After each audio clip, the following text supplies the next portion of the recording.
আমার দোস্তরা মন খারাপ করিয়া দাঁড়ায় আছে। কি সমস্যা একটু দেখি তো।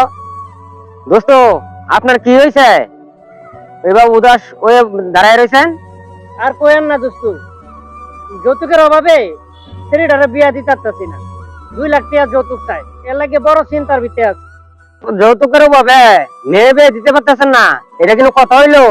দোস্ত, আপনি আমার 2 লাখ টাকা যদি হাওলাত দিতাই, তাহলে 2 লাখ টাকা দিয়া ছেলের বিয়া শাদিটা কমপ্লিট করে এলাম। আমার মাথা থেকে একটা বোঝা নামলো। বন্ধু, যৌতুক দেওয়ার দরকার নাই, আর এই 2 লাখ টাকারও দরকার নাই। আপনি নিশ্চিন্ত হয়ে যান। আপনার মেয়েকে আমার ছেলের জন্য নিয়ে যাব, আপনি নিশ্চিন্ত থাকেন।